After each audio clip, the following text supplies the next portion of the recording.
Emisor Podcasting. La siguiente es una historia real. La dramatización está basada en expedientes conseguidos de las memorias de un conscripto chileno en 1976. Los hechos sobrenaturales sucedieron cerca de Concepción. Algunos nombres y lugares han sido alterados para proteger a los involucrados y por sugerencias de las instituciones. Lo advertimos. La historia contiene elementos de violencia corporal, por lo que recomendamos esta sea oída por personas con criterio formado y, si la escuchan menores de edad, en compañía de adultos responsables.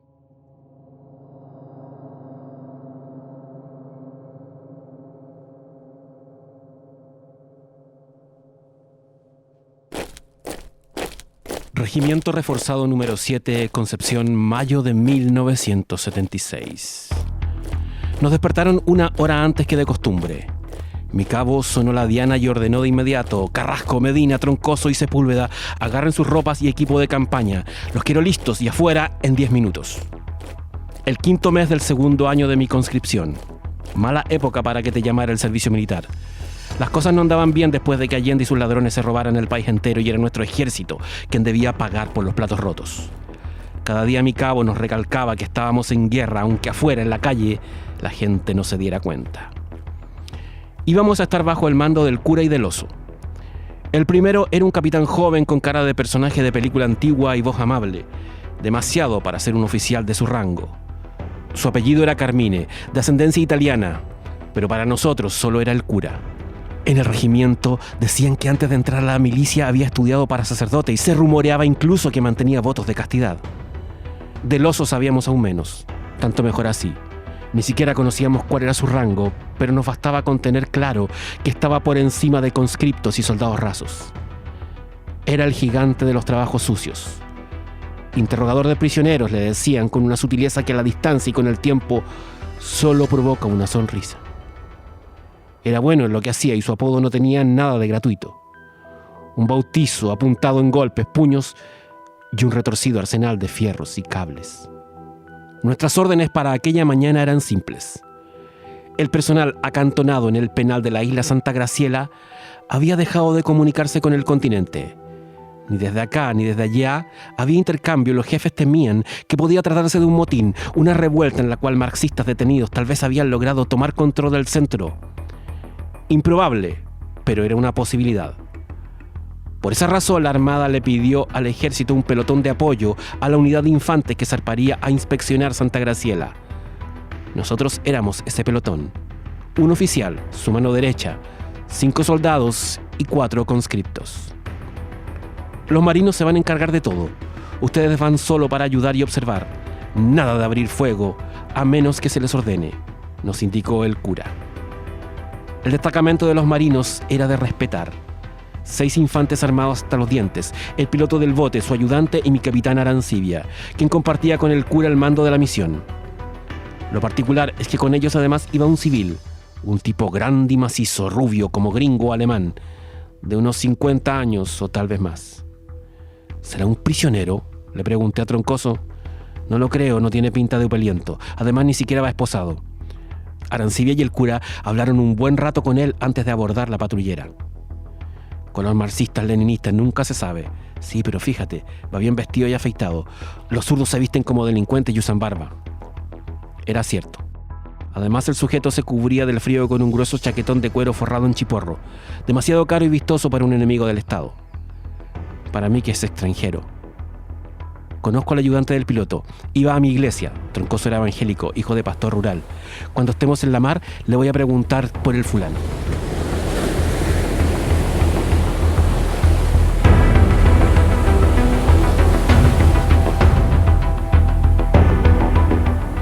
Santa Graciela era un pequeño islote hacia el interior del Golfo de Arauco.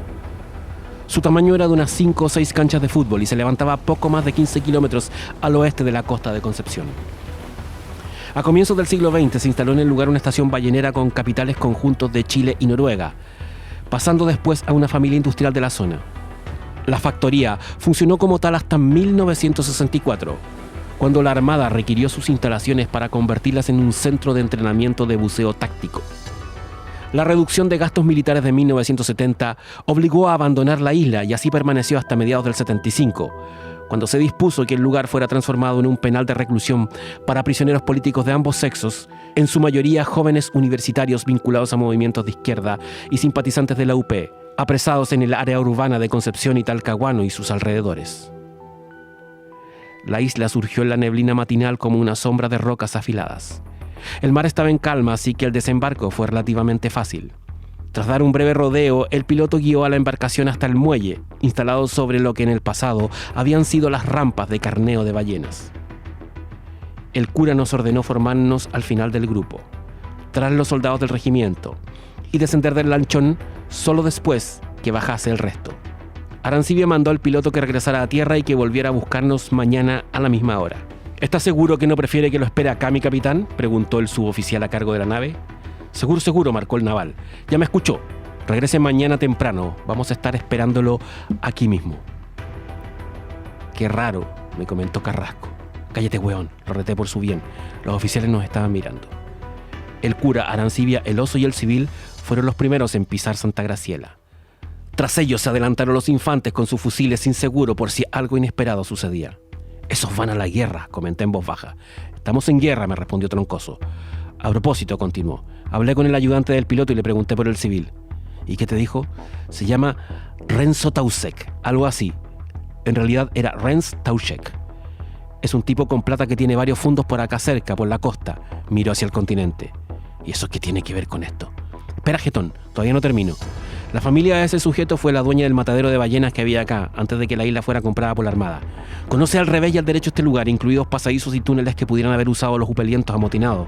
Por eso lo trajeron. Ya todos daban por hecho que se trataba de un motín de izquierdistas. El motor petrolero de la lancha relinchó como un caballo viejo, soltando un vapor denso y fétido desde la popa. El piloto y su ayudante se despidieron agitando sus manos y en un par de minutos desaparecieron en medio de la neblina que aún rodeaba la isla. El capitán Arancibia se adelantó hasta la puerta del penal, sobre la cual flameaba una roída bandera chilena. Gritó a todo pulmón para que nos abrieran, pero nadie respondió. Volvió a hacerlo y otra vez no pasó nada. El cura miró al oso, quien ascendió hasta el portón en un par de trancos. Lo vimos revisar la cerradura y luego empujar una de las hojas con su hombro. Crujiendo, la entrada a Santa Gabriela se abrió.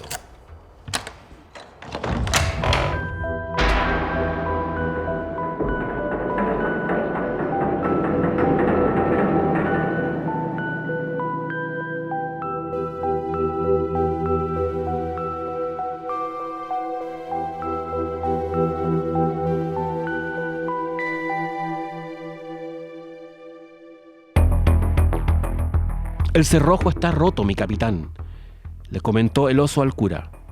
Arancibia ordenó a sus infantes que tomaran la vanguardia para revisar. El oso fue con ellos. ¿Y si nos disparan desde dentro?, murmuró asustado Carrasco. Cállate y espera, le contestó Troncoso.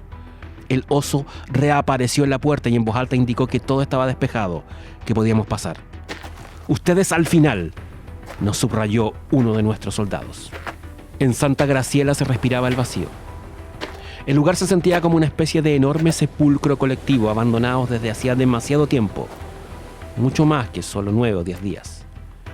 Nos dividieron en equipos de A4 y nos ordenaron explorar cada centímetro del penal.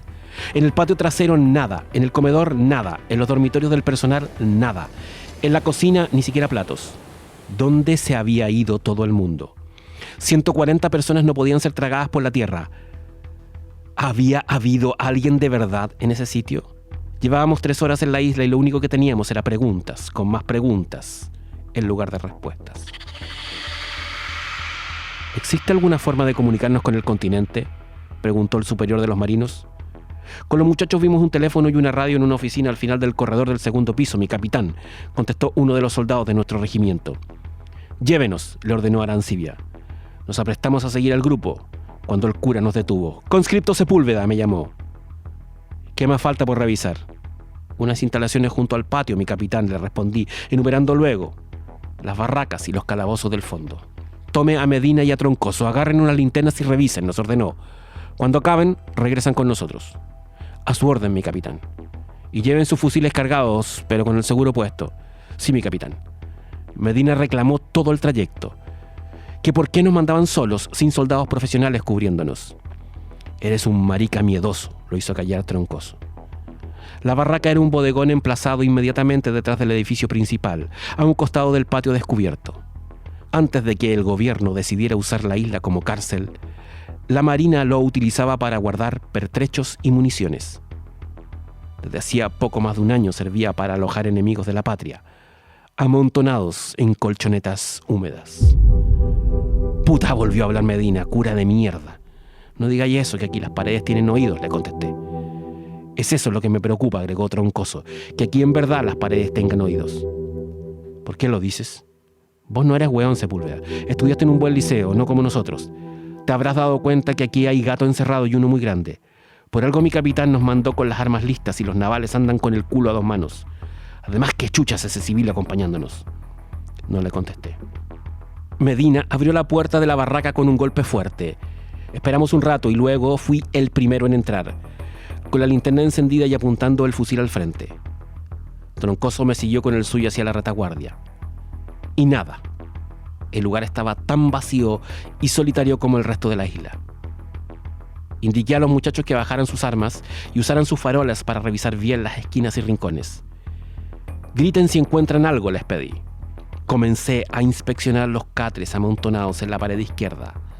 Solo polvo, suciedad y un olor a humedad que a ratos se hacía insoportable. «Vengan», alertó Medina, desde la otra esquina del bodegón, como si hubiese descubierto oro. Sujeté la linterna y partí corriendo hacia el sitio que revisaba mi compañero. «Miren, miren», nos apuntó. En el piso, sobre el polvo amontonado, se veían 6 marcas paralelas, cada una en 2 grupos de a 3, como si hubiesen jalado algo contra la esquina. Las huellas desaparecían justo en el ángulo conformado por la intersección de las paredes. «Alguien movió un mueble», concluyó Medina. No fue un mueble», subrayó Troncoso. «Soy del campo y esto es el rastro de algo vivo, algo que se arrastraba. Cada canal son marcas de dedos». «¿Arrastrarse dónde?» «Y yo qué sé, Sepúlveda». Troncoso levantó la voz. «Por el modo en que se desparramó el polvo, quien haya hecho esto se movió hacia la junta de las paredes, pero allí no hay un hoyo ni rendija por donde pueda haberse metido». «¿Y qué fue? ¿Un gato, una persona?» «Es muy grande para ser un gato. Mira el tamaño». Troncoso ubicó su mano derecha sobre uno de los rastros. «Vean», nos dijo, «es del porte de la mano de un hombre». «Un hombre o una mujer adulta», concluyó Medina. Me arrodillé para revisar bien las huellas. Acerqué mis dedos a los rastros y traté de imitarlos. «Pero weón», soltó Troncoso, «estás borrando las evidencias». Noté que bajo el polvo el piso de madera estaba arañado, exactamente en la dirección de las huellas. «No fue una persona», les dije. «Las personas no tienen garras». «Las personas no tienen garras. Las personas no tienen garras. Las personas no tienen garras. Las personas». Nos miramos sin pronunciar palabra.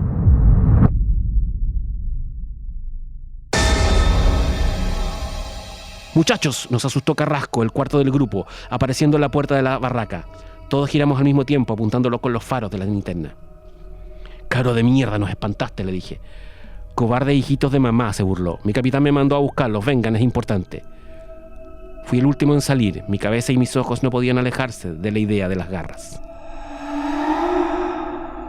Carrasco nos condujo por otro de los pasillos de la vieja factoría hasta unas escaleras que regresaban nuevamente al segundo piso del edificio principal, pero hacia el extremo opuesto de la construcción, el que miraba en dirección a la costa poniente de Santa Graciela. «¿Qué sucede?», preguntó Medina. ¿Lograron comunicarse con Concepción? «No, pura estática. La radio y el teléfono están malos». «¿Y qué es lo que pasa entonces?», me adelanté. «Encontraron a alguien, parece». Efectivamente, habían encontrado a alguien. Ese alguien era una mujer joven de unos 20 o 22 años, si no menos. 2 de los infantes de Arancibia la descubrieron escondida en uno de los subterráneos. Lo más seguro es que se tratara de una estudiante marxista, pero no había manera de saberlo a menos que ella nos lo dijera. Cuando llegamos a la oficina, ubicada al final del pasillo más largo del segundo nivel, el cura ya la estaba interrogando. Ella se veía muy asustada, mantenía la cabeza inclinada y el cabello largo, negro y sucio le cubría el rostro. «Es mejor que nos diga su nombre, señorita», le decía mi capitán en el más amable de los tonos. Pero ella ni siquiera lo miraba, sentada en una silla rodeada por navales y milicos. El único que no estaba presente era el tal Tauschek, ya que Arancibia le pidió que no estuviera ahí. Era asunto de uniformados y no estaban permitidos civiles en los interrogatorios. Ni siquiera chistó, dijo que iba a aprovechar para fumarnos, contó uno de los soldados de nuestro regimiento. «Está buena la upelienta», agregó en voz baja. Arancibia se allegó a la joven y le levantó el rostro con cuidado, despejándole el cabello, casi con cariño. A pesar de la harapienta bata de prisionera militar que llevaba encima y de lo sucia que estaba, la muchacha era en verdad muy bonita. Pálida, de un rostro anguloso donde lo que más destacaba era el rojo de sus labios y el tamaño y la expresión de los ojos. Noté que alrededor del cuello tenía un enorme rasguño. Lo confieso, la observábamos como depredadores alrededor de sangre fresca. Era obvio. Llevábamos 2 meses sin contacto femenino y ahora nos ponían enfrente a una niña joven casi como un regalo del cielo. Y al verla allí, forzada a hablar, la imaginación trabajaba tan rápido como reaccionaba el cuerpo. «Señorita», le repetía el cura, «se lo digo por su bien. Si observa la situación verá que las cosas no están precisamente a su favor. Solo dígame su nombre y qué sabe de lo que ocurrió en este lugar, dónde se fue todo el mundo». Pero ella no abría la boca. El cura miró al oso y supimos lo que venía. El oso se acercó a la mujer y le dio una bofetada en la mejilla izquierda, tan seca que casi le voló la cara. Pero ella ni siquiera chistó, limitándose a regresar a su posición inicial como si nada hubiese pasado. «Pone la otra mejilla», se burló el oso. «Esta hueona de seguro es de la izquierda cristiana». «Señorita», prosiguió el cura, «insisto, por favor». No hubo respuesta. El oso volvió a golpearla, esta vez con tal fuerza que la derribó de la silla.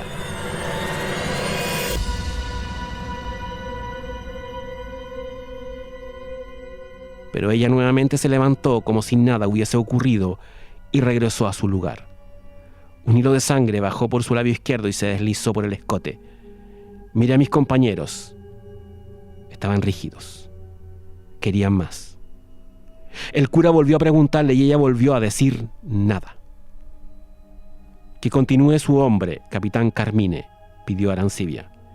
El cura miró al oso. «Adelante», le dijo.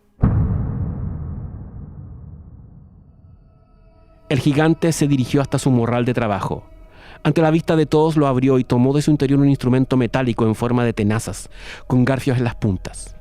Jugó con ellas, abriéndolas y cerrándolas como una tijera, y regresó con la prisionera. Con su mano derecha la obligó a mirarlo a los ojos. «¿Te gusta?», le preguntó, rozando el cuello de la muchacha con la punta del metal. «Espere», lo detuvo el cura. «Aquí no. Hay un cuarto de interrogatorios en el subterráneo. Y lleve a los conscriptos con usted. Hágala hablar cueste lo que cueste. Y que esta vez no se le pase la mano, sargento. La quiero viva».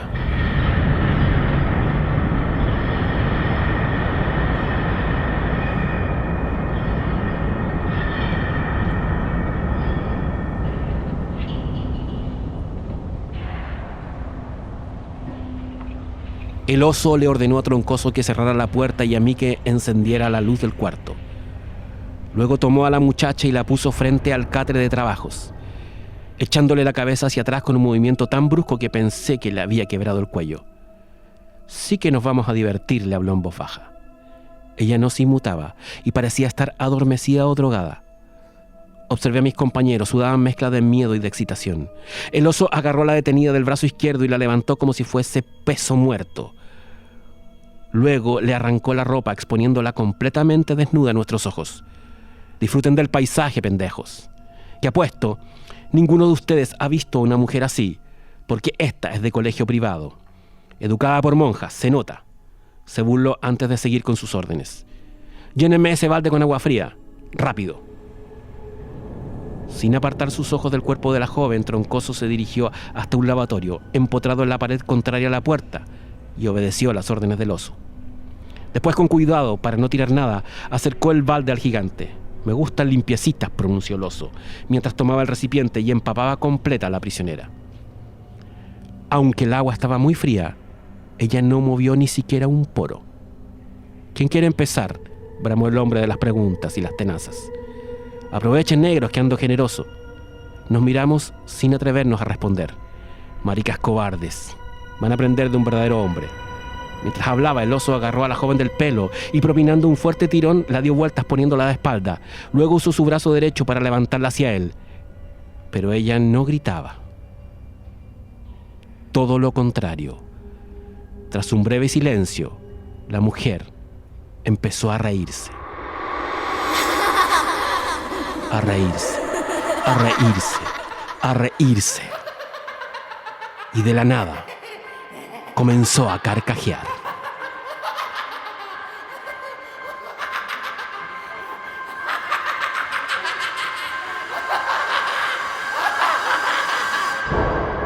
¿De qué te ríes?, bramó el oso. Ella le contestó con una voz honda y masculina, en un idioma raro que nadie logró identificar y menos entender. Y no era ruso ni comunista.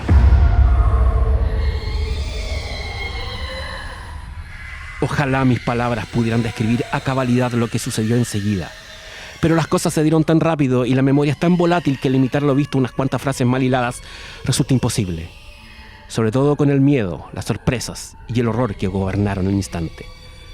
Las piernas de la mujer se trenzaron una alrededor y sobre la otra hasta formar una especie de cola escamosa, similar a la de una serpiente. Luego giró su cuerpo por completo como si estuviese desprovista de partes óseas y levantó al oso del cuello usando unos brazos largos y desproporcionados, terminados en garras parecidas a las de un ave de rapiña. Y fue ahí cuando vimos su boca, abierta de cuajo y artillada con dos enormes y afilados colmillos. De un movimiento rápido clavó sus quijadas en la garganta del gigante y comenzó a desgarrarlo.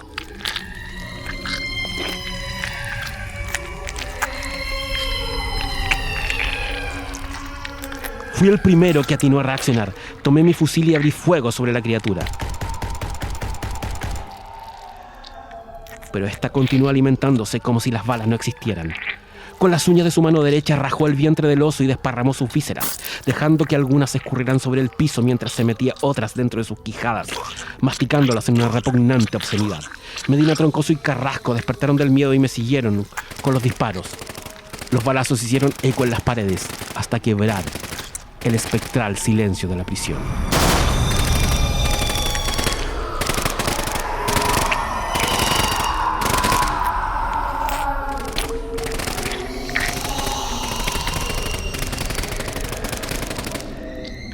De pronto ella liberó a su presa.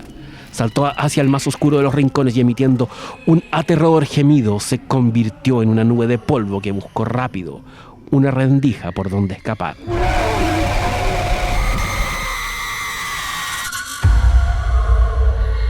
¿Qué está pasando acá adentro?, oímos gritar al cura detrás de la puerta, alertado por el ruido de los disparos. ¡Abran la puerta de inmediato! ¡Abran de inmediato! Con torpeza, Carrasco corrió la cerradura. Las manos le temblaban como si estuvieran hechas de papel. Nuestro capitán entró, seguido de su colega naval y un par de soldados infantes.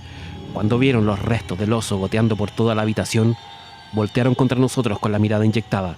El cañón del arma del capitán Arancibia se clavó entre mis ojos. ¿Qué cresta pasó acá, soldado?, me preguntó el cura. No necesité responderle. En el piso superior retumbaron ráfagas de ametralladora y se escucharon gritos. No todos los chillidos eran humanos. No estamos solos, mi capitán, pronuncié. El cura me miró, sacó su arma y partió corriendo hacia el lugar de donde venían los tiros. El capitán Arancibia y sus hombres lo siguieron. Medina y Troncoso continuaban petrificados, con los ojos clavados en las tripas del oso, que chorreaban del catre de torturas hacia el piso. Agarren sus armas y vamos con mi capitán, le ordené a mis compañeros, despertándolos. Carrasco me ayudó a sacudirlos.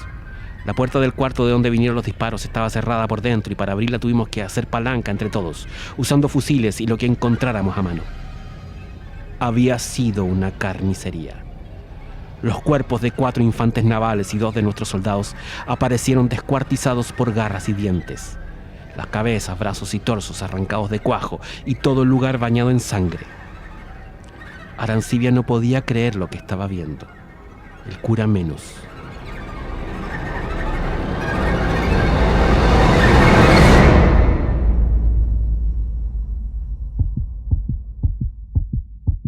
Los últimos 10 minutos en Santa Graciela no tenían sentido ni lógica. ¿Dónde está el tal Tauschek?, le pregunté a Troncoso. Mi compañero levantó los hombros sin dejar de mirar los restos humanos que goteaban por todas partes. El cura vino hasta mi lado y mirándome a los ojos volvió a preguntarme: Conscripto Sepúlveda, dígame qué mierda ocurrió en la sala de interrogatorios, detalle por detalle. La isla, tartamudeé. La isla despertó.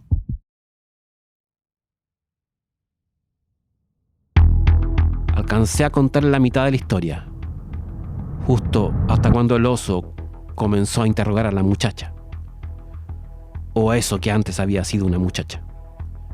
Un cuarto disparo y un par de gritos interrumpieron mi informe y nos hicieron brincar con nuestras armas preparadas. Reconocí las voces, eran Carrasco y Medina, quienes se habían quedado rezagados en el pasillo. Entonces, la oscuridad del fondo del pasillo nos arrojó las cabezas de nuestros camaradas. A Medina le habían arrancado los ojos mientras la espina dorsal de Carrasco se mantenía aún pegada a su cuello. Juraría que lo vi pestañear. El cura y Arancibia cambiaron las cargas de sus revólveres, advirtiendo en voz alta que no iban a dudar en abrir fuego. Aterrados, contemplamos cómo la negrura avanzaba hacia nosotros en la forma de una maraña de brazos largos y delgados, extremidades todas pegadas a cuerpos rastreros en forma de serpientes, con rostros que alguna vez fueron humanos, deformados a un extremo indescriptible, ojos negros y desorbitados, arrugas cadavéricas y mandíbulas con dientes afilados como dagas. Y esas cosas tenían hambre. El cura fue el primero en disparar, luego su colega naval, después el resto de nosotros. Las balas zumbaron por el pasillo y se clavaron en la piel de las criaturas sin siquiera rasguñarlas. Una de ellas, la que venía a la vanguardia, se levantó sobre su cola hasta alzarse a una estatura superior a la de un hombre, extendió sus brazos hacia nosotros y pronunció con una voz honda y anciana: No hay esperanza.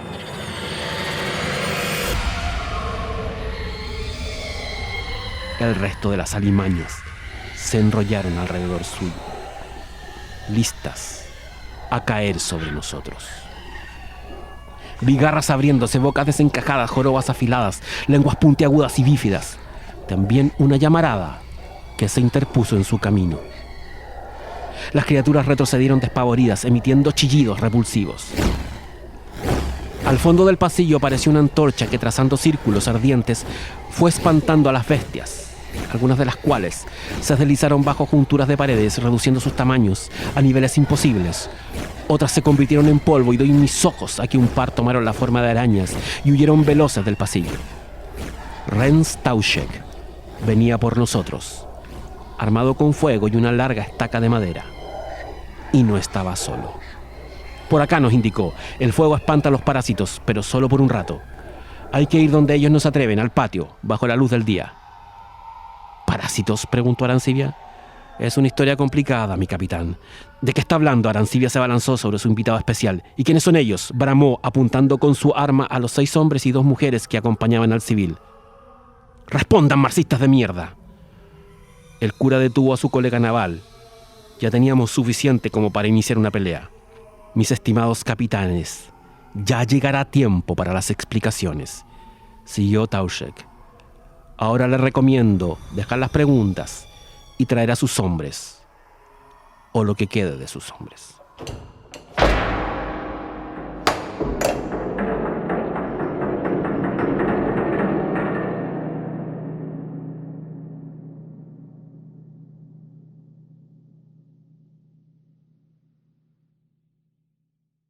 Empujé la puerta que llevaba al patio principal y aguardé, afirmado en la hoja metálica, a que todos salieran. Uno de los soldados del regimiento me ayudó a cerrarla, trancándola por fuera con una barra de metal que arrancamos de una ventana. Un aire frío y nublado nos cubrió como un viento de esperanza momentánea. Miré al resto del pelotón, los que quedaban. 2 oficiales, 3 soldados, 2 infantes navales, un par de conscriptos, 9 detenidos y un civil extraño, de apellido aún más extraño. Todos, salvo los presos, se sentían agotados, respirando entrecortado, cansados tras la espantosa experiencia que acabábamos de vivir. Troncoso era el que se veía peor. Sujetaba sus piernas, repetía oraciones y cánticos evangélicos mientras se hacía espacio para vomitar lo poco comido. Noté que sus pantalones estaban mojados. Era la primera vez que veía mearse un hombre adulto. Si acaso adulto es un buen sustantivo para un muchacho sureño de apenas 19 años. Tranquilo, tranquilo, respira hondo, le sugerí. ¡Cállate, conchetumadre!, gritó y me empujó con fuerza haciéndome perder el equilibrio. ¿Qué sucede, soldado?, nos interrumpió el cura ayudándome a ponerme de pie. Nada, mi capitán, solo estamos nerviosos. Cierra el pico, Sepúlveda. Deja de chuparle las medias a los oficiales, volvió a gritar Troncoso. ¿Cómo puede preguntarnos qué nos pasa, mi capitán?, enfrentó a nuestros superiores con una valentía que nunca antes había demostrado. ¿No estuvo allá abajo, acaso? ¿No vio esas cosas? Esto es el infierno, estamos pagando por lo que hemos hecho. La Biblia lo dice, mi capitán, es el fin del mundo. Estamos condenados, perdidos por haber matado a tantos prójimos desarmados. Es justicia divina. Mi camarada hablaba sin parar, eufórico, nervioso, no importándole rangos ni el lugar donde nos encontrábamos. Cálmese, soldado. Perdona nuestros pecados como nosotros perdonamos, repetía Troncoso. Usando la culata de un fusil, el cura golpeó a Troncoso en la espalda para que terminara su espectáculo. Pero mi compañero, en lugar de detenerse, cargó contra Tauschek. Este desgraciado nos trajo al infierno. Él siempre lo supo todo. Lo apuntaba con la mano derecha. Habla, demonio, confiesa, conchetumadre. En nombre del Espíritu Santo y de la sagrada sangre de nuestro Señor Jesucristo, te ordeno que confieses alimaña de Satanás. Inesperadamente sacó su arma de servicio y la apuntó contra el civil que había venido con los marinos. El revólver tiritaba en la mano nerviosa de mi amigo. Tauschek ni siquiera retrocedió. «Baje el arma ahora, conscripto», ordenó el cura. «Habla, desgraciado», continuaba Troncoso, tan concentrado que no vio venir a Arancibia por detrás. El naval lo pateó en la parte posterior de las rodillas, haciéndolo caer. Antes de que mi amigo lograra reincorporarse, lo tenía reducido de un puñetazo en la boca. «Compórtese, mierda», le dijo quitándole el arma. Luego volteó hacia Tauschek y le preguntó: «¿De dónde sacó a estos enemigos de la patria?». Los 9 detenidos permanecían detrás del alemán con las antorchas aún encendidas. «Estaban en los subterráneos del taller», respondió Tauschek. «Recuerde que yo conozco este lugar y sus escondrijos mejor que nadie. Por algo me trajeron. Son prisioneros del gobierno de Chile.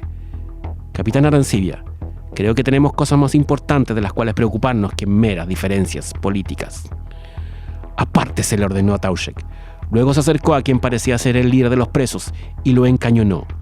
«¿Su nombre, preso?», le preguntó mientras yo ayudaba a Troncoso a limpiarse la sangre del puñetazo dado por el marino. «Germán Martínez», contestó el hombre que aún mantenía la antorcha en su mano. «Dije nombre», lo presionó Arancibia. «Santa Graciela 44, señor», le contestó el tal Martínez. «Explique qué está pasando, Santa Graciela 44. ¿Dónde están los militares a cargo?». «Soy el único que queda de los militares», respondió otro de los prisioneros. Arancibia volteó hacia él. «Teniente Marcelo Jiménez, mi capitán», se identificó. Era un tipo joven que, bajo la suciedad y la barba mal afeitada, escondía la prestancia de un militar de escuela. «¿Jiménez?», retrocedió Arancibia, apenas reconociéndolo. «¿Qué hace con estos vendepatria?».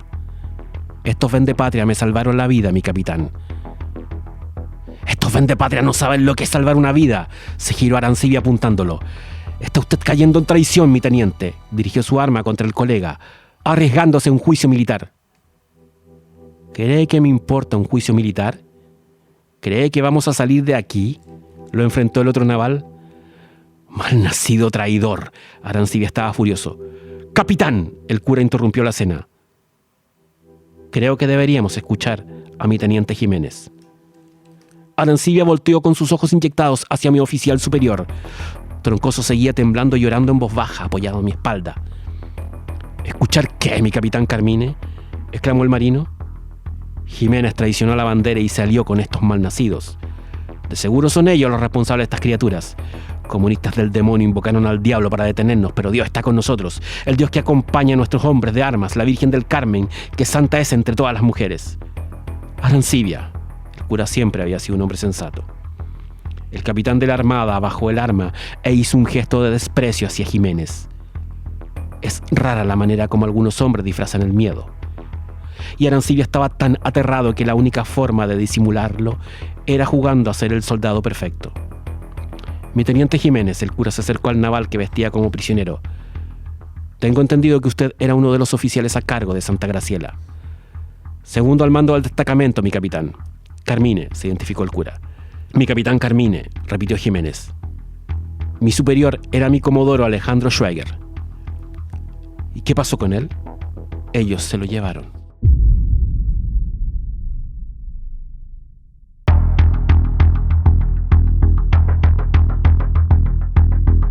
Arancibia se movía de un lado a otro como león enfurecido, preparándose para atacar cuando fuera necesario. ¿Quién es, teniente? ¿Quiénes se lo llevaron? Seguía el cura. Jiménez miró a los prisioneros. Empezó hace poco más de una semana. Al principio fueron los presos, luego suboficiales y compañeros de armas. ¿Qué es lo que empezó? Las desapariciones, mi capitán, respondió Jiménez, marcando cada una de las sílabas. Literas vacías, guardias que no volvían de las rondas. Primero 1, luego 2, 4, hasta que de pronto... Fue ahí cuando llamamos a la Capitanía de Puerto. El cura volteó hacia Arancibia. «Dígale, mi capitán», clamó Jiménez. «Dígale que la Armada sabía lo que estaba pasando».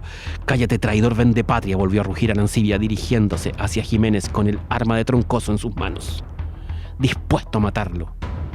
Y lo habría logrado, de no ser porque 4 de los prisioneros, incluido el tal Martínez, se levantaron y se abalanzaron tanto sobre el naval como sobre el cura. «Suelte el arma, milico conchetumare». Liberé a Troncoso y me uní al resto de los que quedaba de mi unidad, apuntando a los subversivos que amenazaban las vidas de nuestros oficiales. «Estos milicos asesinos no entienden de otra manera», habló otro de los marxistas. «Suéltame, hijo de puta», gritaba Arancibia, intentando liberarse del abrazo de 2 de los presos. Mis manos temblaban sobre el fusil, mientras al fondo del cuadro las 2 mujeres de los izquierdistas se abrazaban y lloraban. «Entienda, capitán Arancibia», se acercó Jiménez. «El señor acá tiene razón», apuntó Tauschek. «No puedo explicar qué fue lo que ocurrió, pero sí sé que terminó». No usó la palabra murió, con toda mi unidad y con el 90% de los detenidos. Acá en la isla hay algo más peligroso que el marxismo de los upelientos. Y no queda otra que unirnos si queremos sobrevivir. «¿Qué dicen, muchachos?», nos miró. «No bajen las armas», nos ordenó Arancibia. «No vamos a aliarnos con ningún enemigo de la patria. Antes muerto que juntarnos con estos comunistas traicioneros como ratas». «Basta, Arancibia», interrumpió Tauschek. ¿Que no se da cuenta que Jiménez tiene razón? Deje de comportarse como un niño que está dando pena». «¿Lo ven?», gritó Troncoso. «Él tiene la culpa. Habla, desgraciado, confiesa». «¿Qué quieres que te diga, niño?». Tauschek torció una mueca. ¿Que estamos encerrados con un centenar de bestias que vendrán por tu sangre cuando caiga la noche? ¿Que te comerán como se comieron a tus compañeros? ¿Eso quieres oír, tontito? ¿O acaso...?» No alcanzó a terminar. Troncoso se le lanzó encima y empezó a golpearlo. Pero Tauschek era grande y fuerte, mucho más que mi compañero. El alemán lo cogió del brazo, se lo dobló hacia atrás y lo obligó a arrodillarse, cambiando sus gritos de rabia y miedo por dolor. «Suéltalo, infeliz», gritó otro de los soldados de nuestro regimiento, quien puso sobre la nuca del civil la boca de su M16, acción que fue imitada por otro de los infantes civiles. «Ya los escuchó», habló el cura, a un sujeto por 2 de los marxistas. «Empiece por soltar al conscripto». Tauschek se encogió de hombros y liberó a Troncoso, quien se arrastró por el suelo como un cachorro herido, buscándome como si yo fuese la única instancia donde podía encontrar algo parecido a tranquilidad. «Él tiene razón», continuó el civil. «Yo sé lo que pasó aquí. Lo que está pasando», agregó con pausa. «Y conozco la manera de detener a este mal». «Habla entonces». Mi teniente Jiménez ya no era un oficial naval. Era un hombre aterrado que solo buscaba una manera de acabar con la pesadilla en la que estaba metido y de la cual nosotros ahora éramos parte. «Primero que ellos suelten a los capitanes», reaccionó Tauschek. Jiménez miró a Martínez. Este quitó su brazo del codo de Arancibia y se apartó. Sus compañeros hicieron lo mismo, pero continuaron apuntándolos con sus propias armas, que les habían arrebatado. «Disparen a los marxistas», nos ordenó Arancibia, apenas se sintió libre. Pero ninguno de nosotros fue capaz de apretar el gatillo. De hecho, 1 a 1, fuimos bajando los fusiles. «¿Qué hacen, cobardes?», bramó el marino. «Son sensatos, tontos pero sensatos, mi capitán», respondió Tauschek. Arancibia se acercó a uno de los hombres y le exigió que le pasara su fusil, pero el cura, tomando mi arma de servicio, la levantó contra su camarada de armas. Ellos tienen razón. Milico chupapico como todos los del ejército, regañó Arancibia, empezando por la alimaña oportunista de tu general Pinochet. Señor Tauchek, fue la siguiente línea del cura, a quien las palabras de Arancibia le resbalaron como si nada. Somos todos oídos.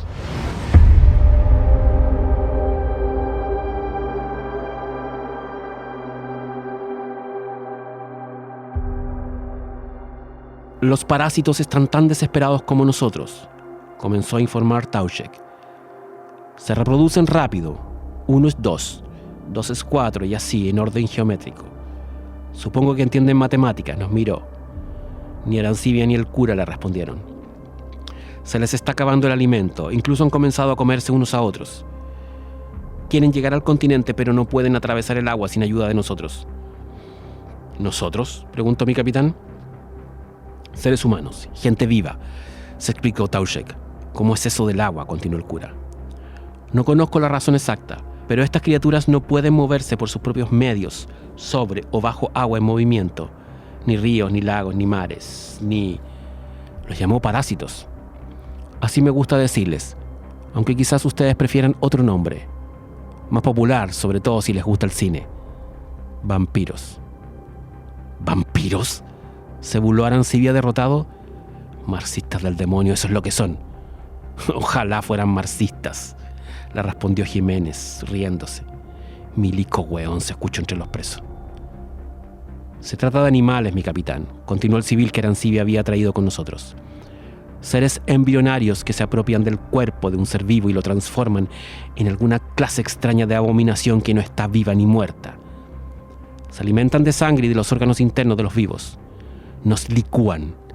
Literalmente toman de nosotros lo que necesitan para existir. Olvídese de las estacas, las balas de plata y las cruces de los cuentos de espanto. A estas porquerías solo las vence el fuego y la luz del sol. Pueden permanecer dormidas por siglos, pero cuando despiertan, no paran hasta depredar ciudades enteras. ¿Ha escuchado de la peste negra en Europa durante la Edad Media?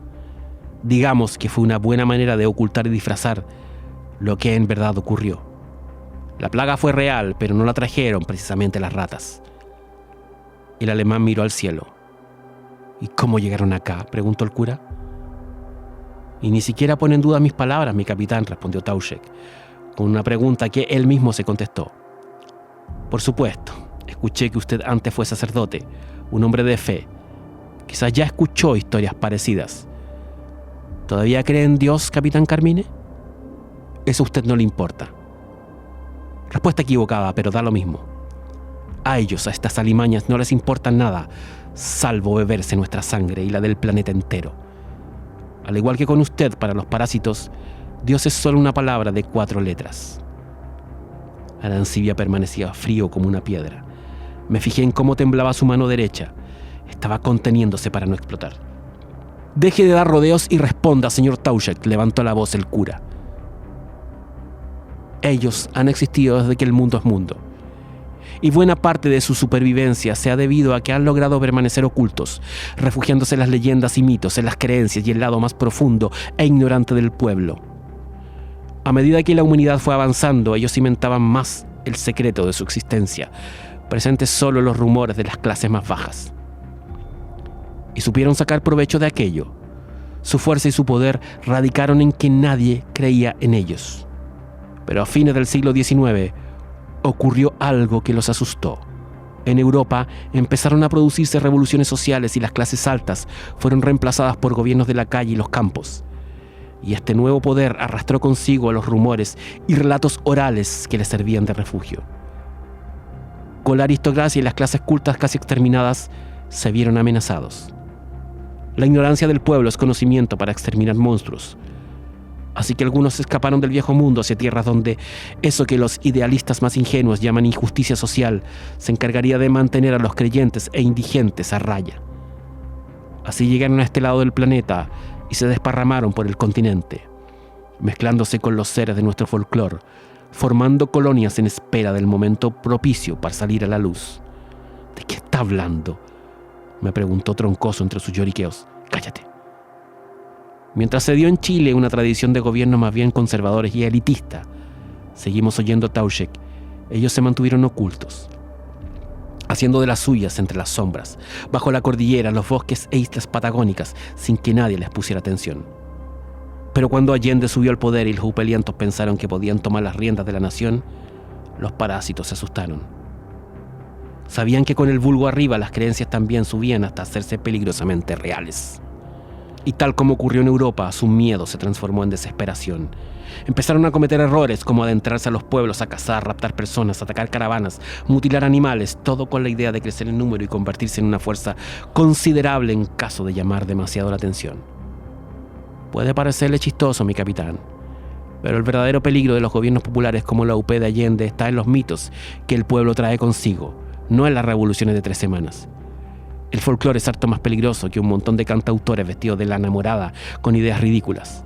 Sin embargo, el perro duró poco en el poder y los militares tomaron el control. Y con ello la élite volvió a donde siempre debió haber estado. Los parásitos calmaron sus acciones y se fueron retirando a su mundo de sombras. Con el golpe, mi amigo, vino la calma, y no solo en lo político. ¿Y esta isla entonces? Oh, como ya le he adelantado, me temo que eso es culpa mía. Continúe. En su esquina, Jiménez y los izquierdistas escuchaban atentos cada palabra que se pronunciaba.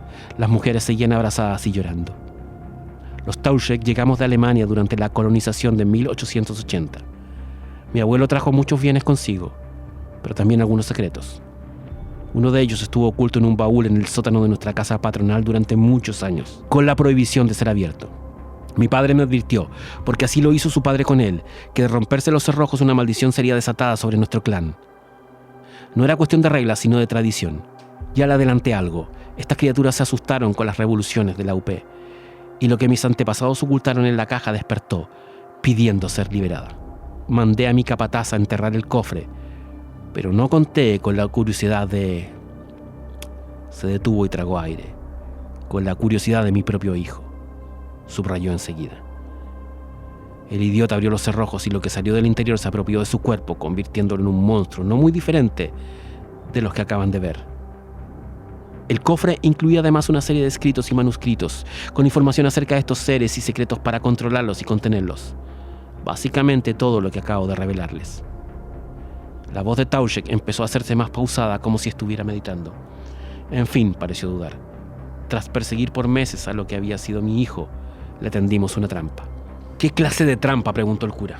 Sienten debilidad por la sangre joven, así que usamos un niño de cebo. Eso es tan inmoral como lo que los suyos hacen en cárceles como esta, mi capitán. No me juzgue. Usted menos que nadie tiene derecho a hacerlo. Saben que el fin es más importante que el medio. Y nosotros conseguimos el nuestro. Lo encerramos en la misma caja que mis antepasados trajeron desde Alemania, sellándola esta vez con cadenas, candados y barras de metal. ¿Por qué no lo mataron? Mi estimado capitán, ¿mataría usted a su propio hijo? Renz Tauchek escupió sobre el barro y con ese hilo de saliva marcó una pausa en su relato. De acuerdo a las palabras del alemán, los eventos habían ocurrido a principios de 1973, época compleja por la cantidad de tomas de terrenos. El viejo pensó que dejar el cofre en los sótanos de su propiedad podía ser riesgoso, así que buscó un lugar seguro donde las probabilidades de llegada de otras personas fueran mínimas. El islote de Santa Graciela, con sus instalaciones balleneras submarinistas abandonadas, era perfecto. Mi familia fue la última propietaria civil de estas ruinas. Conocía bien sus recovecos y túneles. Yo jugaba aquí de niño mientras los empleados carneaban las ballenas, exclamó. No podía ser un lugar mejor, rodeado de agua en movimiento, prácticamente una prisión natural. Vine con mi gente un día temprano y ocultamos el féretro con mi hijo en uno de los sótanos de las barracas. Luego nos olvidamos. Poco tiempo después, y para mi horror, me informaron que la Armada había decidido abrir las instalaciones para usarlas como penal para prisioneros políticos. Solo iba a ser cosa de tiempo que alguien encontrara la caja y decidiera investigar su contenido. Miró a Jiménez, luego a nosotros. Algún conscripto torpe, el resto, supongo que es bastante obvio. ¿Y por qué volvió a la isla con nosotros, señor Tauchek? ¿Por qué no dejó que los parásitos se mataran los unos a los otros hasta desaparecer? Usted bien lo ha dicho. Sin ayuda no pueden cruzar al continente. Este es un sistema cerrado. Si uno cree en las matemáticas, su evolución lógica es a la autodestrucción. Olvida un par de detalles, mi capitán. Dígamelo, soy un pésimo adivinador. De no haber venido, ustedes de seguro se habrían llevado a uno de ellos al continente. ¿Además qué? Ya se lo he dicho. Se trata de mi hijo, capitán. Mi único hijo.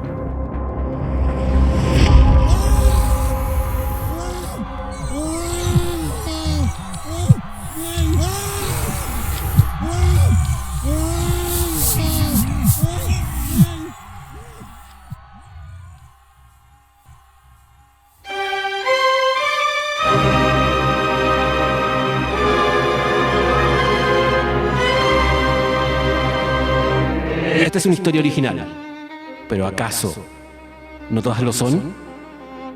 Soy el emisor Francisco Ortega. Escucha o descarga este y los otros capítulos de La Ruta Secreta desde emisorpodcasting.com o de tu plataforma de audio preferida. Hay muchos mundos y todos están en este. Descansen, viajeros de lo imposible, y feliz Halloween.